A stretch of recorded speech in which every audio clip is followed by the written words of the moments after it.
Good morning प्यारे बच्चों, स्वागत है एक बार फिर से आपका ऑनलाइन क्लास में। हम बीए फाइनल ईयर की ज्योग्राफी पढ़ रहे हैं और बीए फाइनल ईयर की ज्योग्राफी में जैसा कि आप सभी को पता है, हम आखिरी कुछ टॉपिकों का अध्ययन कर रहे हैं और आज उसकी शुरुआत है।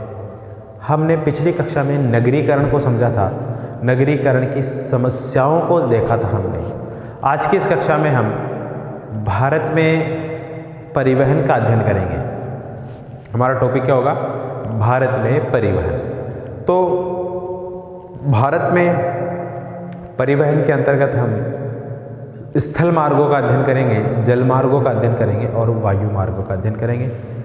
तो चलिए शुरू करते हैं आज का टॉपिक, भारत में परिवहन।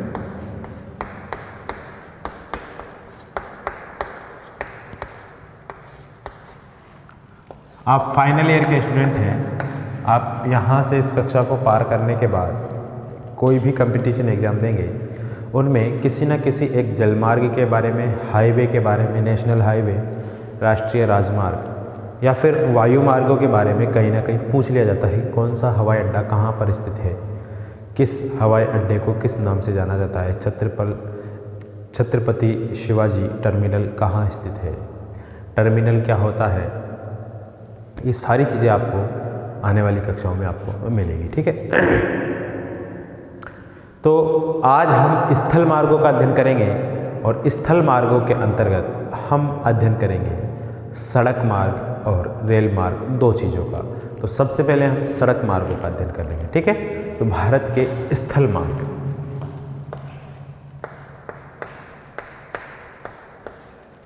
स्थल पर चलने वाले मार्ग।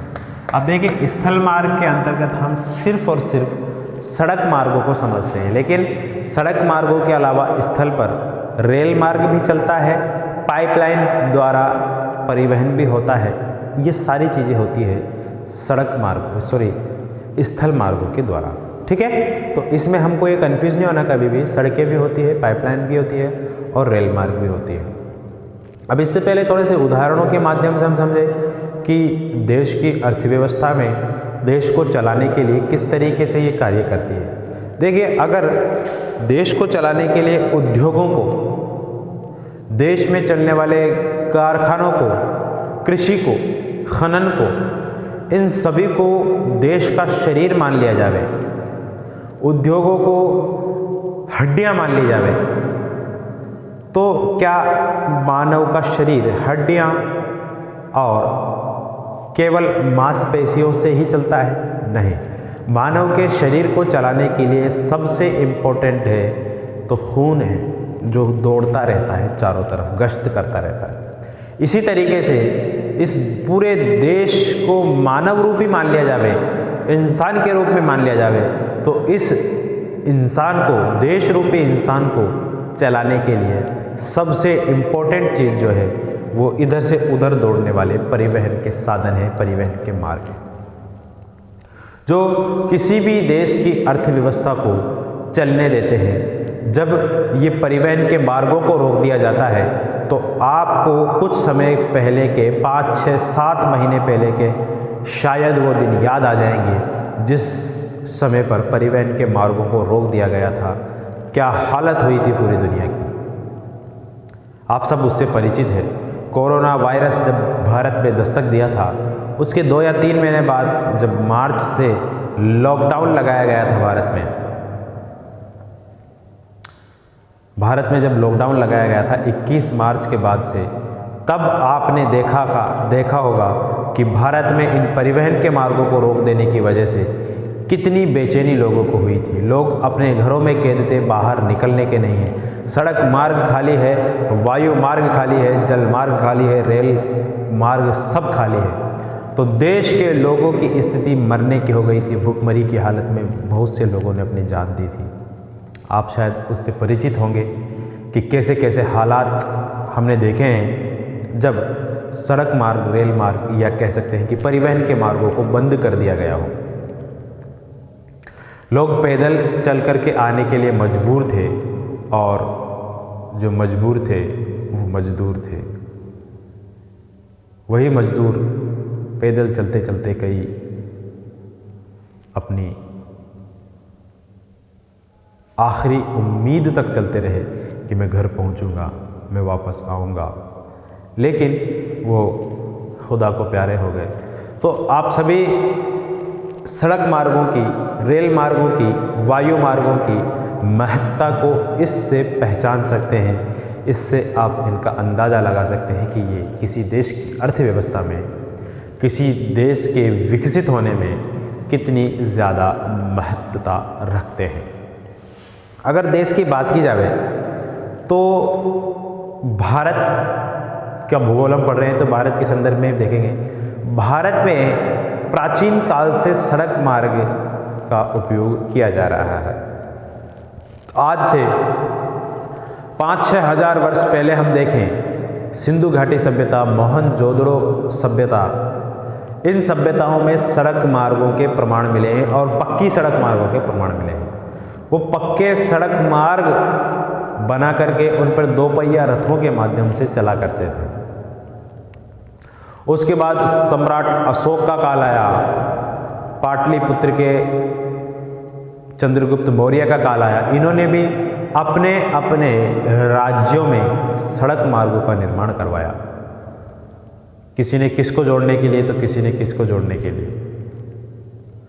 फिर उसके बाद शेरशाह सूरी से आप परिचित हैं, जिन्होंने नोट चलवाए सबसे पहले, जिन्होंने भारत में सड़क मार्ग का निर्माण करवाया था, जो ढाका, पूर्वी पाकिस्तान कह सकते हैं, बांग्लादेश से लेकर के पश्चिमी पाकिस्तान, लाहौर तक की सड़क उसने निकाली थी, दिल्ली और अमृतसर को जोड़ते हुए। ग्रांड ट्रक रोड के नाम से उसको जाना जाता है, सिंधु नदी तक जाती है। ये कह सकते हैं कि ब्रह्मपुत्र नदी से लेकर के सिंधु नदी तक के मार्ग को जोड़ा था उसने, ग्रांड ट्रक रोड का निर्माण करवाया। सड़क निर्माता कहते हैं उसको, रोड बिल्डर के नाम से जाना जाता है। भारत का रोड बिल्डर, भारत का सड़क निर्माता, ग्रांड ट्रक रोड का निर्माता कौन है?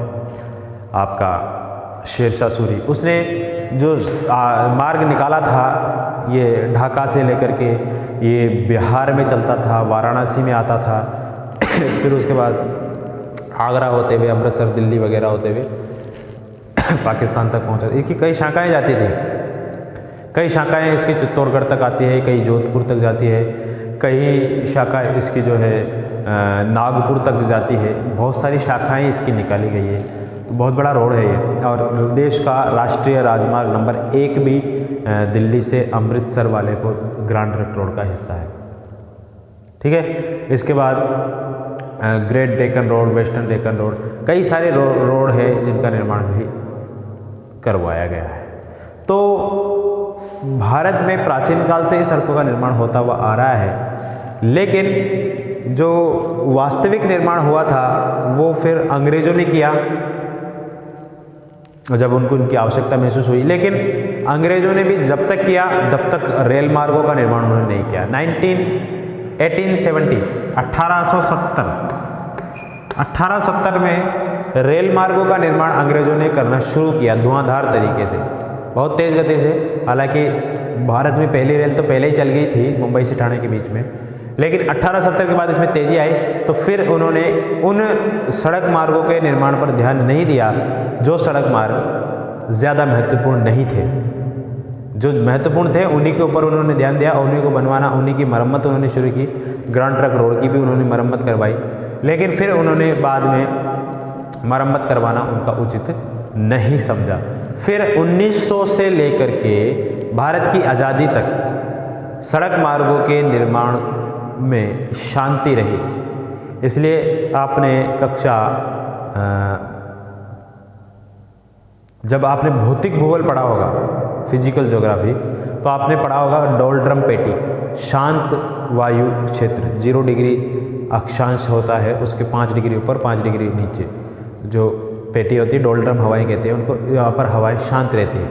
इसी वजह से इस काल को भी इंडिया का डोलड्रम काल कहते हैं, यानी कि यहाँ पर सड़क मार्गों के क्षेत्र में बहुत धीमी गति से विकास हुआ। वास्तविक विकास 1947-1950 के बाद देश में सड़कों का होने लगा, और आज तक देश में सड़कों का विकास तेज़ गति से हो रहा है। भारत विश्व में संयुक्त राज्य अमेरिका के बाद दूसरी सबसे बड़ी सड़कें रखता है और भारत में सड़कों की कुल लंबाई अगर बात की जाए लगभग 59 लाख किलोमीटर है। भारत में सड़कों की कुल लंबाई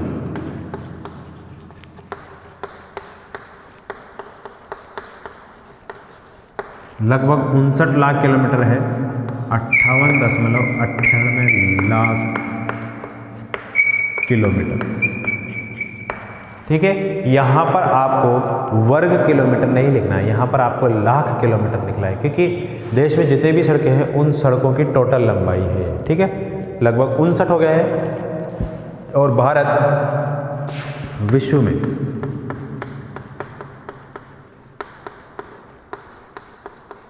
USA संयुक्त राज्य अमेरिका के बाद दूसरा सबसे बड़ा सड़क मार्ग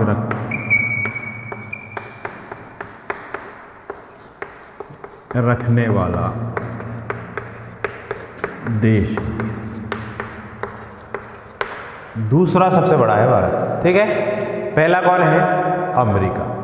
भारत में अगर बात कर ली जाए तो कई प्रकार के जो है सड़क मार्ग पाए जाते हैं, जैसे राष्ट्रीय राजमार्ग, राज्यीय राजमार्ग, अंतर्राष्ट्रीय राजमार्ग, जिला सड़कें, ग्रामीण सड़कें, इस तरीके की अलग अलग प्रकार की सड़कें पाई जाती है।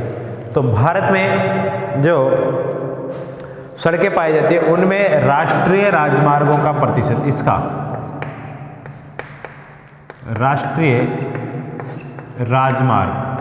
राजमार्ग आप हिंदी में इसको कम समझते होंगे, NH कहते हैं इसको अंग्रेजी में, नेशनल हाईवे, ये तो सुना ना आपने, NATIONALHIGHWAY,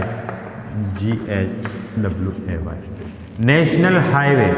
इनका केवल इसमें से प्रतिशत कितना है? 1.47% जो सड़कें हैं भारत में वो राष्ट्रीय राजमार्गों के अंतर्गत आती है। 1.47 नहीं है, 1.94 है। ठीक है, 1.94% सड़कें जो है देश की वो क्या है? राष्ट्रीय राजमार्गों के अंतर्गत आती है। और इसमें इनकी कुल लंबाई कितनी है? 114 और 158 किलोमीटर, यानी कि 1,14,158 किलोमीटर कुल इनकी लंबाई है राष्ट्रीय राजमार्गों की देश में। लेकिन ध्यान रखिएगा लगभग 2% ही है ये देश में जितने भी राजमार्ग हैं, जितनी भी सड़कें हैं उनमें केवल 2% सड़कें राष्ट्रीय राजमार्गों की है। लेकिन देश का 40% जो परिवहन है वो इन्हीं के माध्यम से होता है, यानी कि देश का 40% जो ट्रैफिक चलता है वो राष्ट्रीय राजमार्गों पर ही चलता है। ये ध्यान रखने वाली बात है। ठीक है, इतना बड़ा डिफरेंस है इन दोनों में, यानी कि इनकी लंबाई वास्तविक तो कुछ और है, लेकिन लंबाई वास्तविक कुछ और होने के बाद इनमें जो चलने वाले जो वाहन है वो उन वाहनों की संख्या ज़्यादा है। 24% राष्ट्रीय जो राजमार्ग है वो 4 या 6 लाइन के हैं भारत के अंदर। देखिए 4 लाइन और 6 लाइन किसको बोलते हैं, इसको भी हम समझ लेंगे। आपने सड़क मार्ग देखे होंगे, इन सड़क मार्गों के बीच में ये डिवाइडर होता है। ठीक है, इसके बीच में आपने इस तरीके की लाइन देखी होगी। अगर इस तरीके का मार्ग आपने देखा है, ये तो इधर की तरफ जा रहा है और ये इधर की तरफ जा रहा है, ये जाने का और ये आने का। तो अगर इस तरीके का है तो इसको 2 लेन बोलते हैं। क्या बोलते हैं? 2 लेन। क्या बोलते हैं? 2 लेन का। इस तरीके के मार्ग भारत में 52% है। कितने? 52%। और अगर इसी तरीके के यहाँ पर आपको इस तरीके के दिखाई देते हैं तो इस प्रकार के हाईवे को 4 लेन बोलते हैं। क्या बोलते हैं इनको? 4 लेन, यानी कि 4 लाइन होगी। 2 लाइन तो इधर है, यानी कि 2 बड़े बड़े ट्रक आप आसानी से इधर से आ सकते हैं और 2 बड़े बड़े ट्रक आसानी से एक साथ दोनों जा सकते हैं। यानी कि 2 मार्ग, आपने देखा होगा हाईवे पर अक्सर ऐसा होता है, 2 साधन एक साथ चल सकते हैं पास पास में, ठीक है। 2 अलग अलग मार्ग होते हैं ये। फिर उसके बाद अगर इस तरीके का मार्ग हो, 3 लेन इधर 3 लेन इधर, यानी कि इतने चौड़े हाईवे हो तो उनको 6 लेन के नाम से जाना जाता है। इस प्रकार की 2 लेन और 6 लेन सड़कें भारत में 24% है। कितनी है?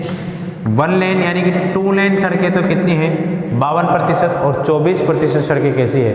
4 लेन के अंतर्गत आती है, ठीक है। ये आपको याद रखना है। और 24% सड़कें ही कैसी है? बाकी की बची हुई 52 और 24 कितने हो जाते हैं? जितने भी होते हैं उतने हो जाते हैं, 76 हो जाते हैं लगभग ये। और 24% जो 1 लेन की सड़कें हैं, जो आपने इस तरीके की सड़क देखी होगी, देखिए ना इस तरीके की, ये इसमें बीच में ये एक ही होता है, इधर से जाने का और इधर से आने का। इस तरीके की सड़कें भारत में 24% पाई जाती है, जो 1 लेन की है, यानी कि एक ही लेन की होती है। इनमें आसानी से एक वाहन इधर से जा सकता है, एक वाहन उधर से आ सकता है। तो इस प्रकार की सड़कें भारत में ये पाई जाती है। ये सड़कों का प्रतिशत आपको याद होना चाहिए। 24% सड़कें तो कैसी है? 24% सड़कें तो 6 लेन की या 4 लेन की है। 52% सड़कें 2 लेन की है। सबसे ज़्यादा 2 लेन की सड़कें भारत में है, 2 लेन जिसको बोलते हैं। और 24% सड़कें भारत में 1 लेन की है। इसके अलावा भारत में पाई जाने वाली सड़कों में राष्ट्रीय राजमार्ग, राज्य राजमार्ग, जिला सड़कें, ग्रामीण सड़कें, ये सभी सड़कें भारत में पाई जाती है। ग्रामीण सड़कों का मुख्यतः निर्माण प्रधानमंत्री सड़क निर्माण योजना के अंतर्गत किया गया था, ठीक है। तो अब इसके बाद हम देख लेते हैं सड़कों के विभिन्न प्रकार कौन कौन से होते हैं। बहुत आसान है, आपको शायद 12वीं क्लास में भी आपने पढ़ा होगा। ये 12वीं क्लास में भी चैप्टर है भारत में परिवहन, तो सड़क मार्गों के बारे में उनमें भी दे रखा है। आप 12वीं क्लास की किताब देखिएगा, बहुत अच्छी किताब है, उसमें भी आपको शायद आंकड़े मिल जाएंगे, ठीक है। तो मैं इनको मिटा देता हूँ।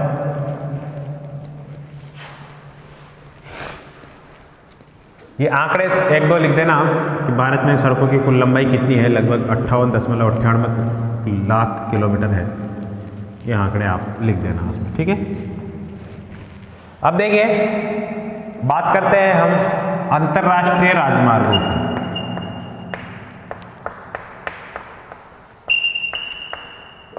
अंतर्राष्ट्रीय राजमार्ग। अब देखिए, अंतर्राष्ट्रीय राजमार्गों के अंतर्गत भारत एक ऐसा देश है जिसकी चारों तरफ से जो बाउंड्रियां हैं वो प्राकृतिक सीमा का निर्धारण करती है। 3 तरफ से, नीचे तो समुद्र है ही, आप सभी को मालूम है। ऊपर का बाकी जो है उसमें एक तरफ चीन में हिमालय पर्वत है, तो वहाँ मार्गों का बनना मुश्किल है। म्यांमार है, अराकान योमा का पर्वत है, उसमें भी मुश्किल है। बचे कुछ हमारे 2 पड़ोसी देश है, पाकिस्तान और बांग्लादेश। पाकिस्तान से हमारी अंतर्राष्ट्रीय सीमा है खतरनाक वाली, वहाँ पर अंतर्राष्ट्रीय राजमार्ग तो है लेकिन वो खतरे में है, ठीक है। बांग्लादेश के साथ भी है। तो ये कुछ अंतर्राष्ट्रीय राजमार्ग है जो अभी ग्रांड ट्रंक रोड की मैंने बात की ना, उस ग्रांड ट्रंक रोड के अंतर्गत ये कुछ है। तो अंतर्राष्ट्रीय राजमार्ग किसको कहेंगे? अंतर्राष्ट्रीय राजमार्ग उनको कहेंगे ऐसे राजमार्ग, ऐसे मार्ग जो एक देश को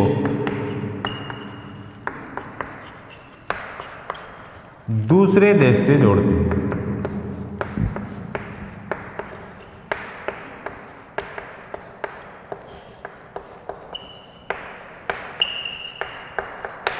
सिंपल है। अंतर महाद्वीपीय राजमार्ग की भी अगर बात कर लेंगे हम, तो उसमें क्या हो जाएगा? ऐसे मार्ग जो एक महाद्वीप को दूसरे महाद्वीप से जोड़ते हैं। हालांकि ऐसा होना संभव कम है, लेकिन कुछ महाद्वीपों के संदर्भ में ये बात सटीक है। जैसे एशिया को अफ्रीका से जोड़ने वाला मार्ग नहीं हो सकता, क्योंकि बीच में बहुत बड़ी नहर आ जाती है, सुएज नहर। इसके अलावा अमेरिका और दक्षिण अमेरिका, वहाँ भी सड़क मार्ग कोई नहीं है जो दोनों को जोड़ता हो। केवल एक महाद्वीप जो दो महाद्वीप आपस में जोड़ सकते हैं, यूरोप और एशिया, उनको भी प्राकृतिक सीमाओं द्वारा अलग किया गया है। कहीं कैस्पियन सागर द्वारा अलग होता है, तो कहीं यूराल पर्वत द्वारा, तो कहीं यूराल नदी द्वारा। ठीक है, तो उन दोनों को जोड़ना भी थोड़ा मुश्किल काम हो जाता है। हालांकि एक रेल मार्ग आपने जरूर सुना होगा, व्लादिवोस्टोक से सेंट पीटर्सबर्ग तक, जो विश्व का सबसे बड़ा रेल मार्ग है, 9052 मीटर है, 952 इस तरीके का। वो जो पार साइबेरिया रेल मार्ग के उस नाम से उसको जाना जाता है। तो इसी तरीके का सड़क मार्ग भी हो सकता है जो दो महाद्वीपों को जोड़ता हो तो अंतर महाद्वीपीय, दो राष्ट्रों को जोड़ता हो तो अंतर्राष्ट्रीय, और दो राज्यों को जोड़ता है तो उसको अंतर्राष्ट्रीय या अंतर्राज्यीय राष्ट्रमार्ग के नाम से जाना जाता है। तो अंतर्राष्ट्रीय राजमार्ग हो गया। इसके बाद नेशनल हाईवे, राष्ट्रीय राजमार्ग।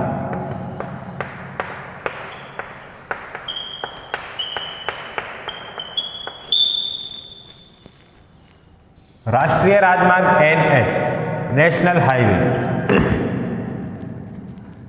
ये देश के अलग अलग राज्यों को जोड़ने वाला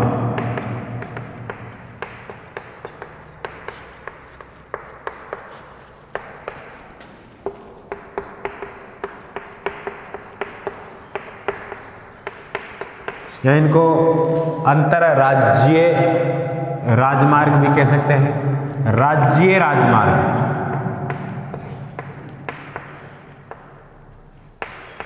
इसको कहते हैं SH, स्टेट हाईवे। ये एक राज्य के विभिन्न जिलों को जोड़ने वाले, विभिन्न जिलों को जोड़ने वाले मार्ग। ठीक है, इसके बाद जिला सड़कें,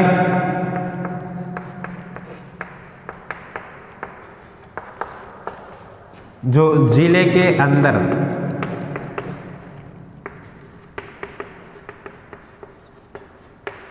विभिन्न शहरों को जोड़ने वाले।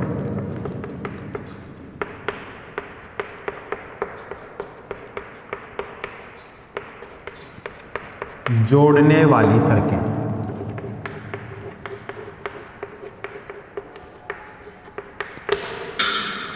और फिर ग्रामीण सड़कें, इससे तो आप परिचित हो ही।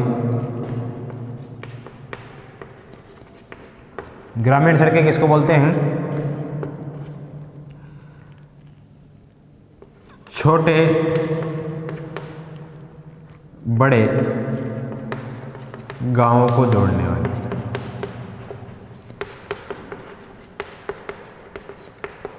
और ये किससे जोड़ती है? छोटे मोटे गांवों को आपस में जोड़ के क्या करेगी? इन सभी गांवों को जिला मुख्यालय से जोड़ती है। किससे जोड़ती है? जिला मुख्यालय से जोड़ने वाली सड़कें होती है, जो किस नाम से जानी जाती है? जिनको ग्रामीण सड़कों के नाम से जाना जाता है। उम्मीद है ये सारी चीज़ें आपको समझ में आई होगी। कल की कक्षा में हम नेशनल हाईवे की बात करेंगे, कौन सा नेशनल हाईवे किधर की तरफ जाता है, कितने नंबर का है, कुछ महत्वपूर्ण नेशनल हाईवे की बात करेंगे हम भारत के।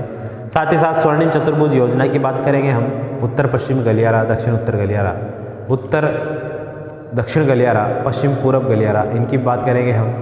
सारी चीज़ों की बात करेंगे हम। मिलेंगे आपसे कल, तब तक के लिए मुझे दीजिए इजाज़त। नमस्कार।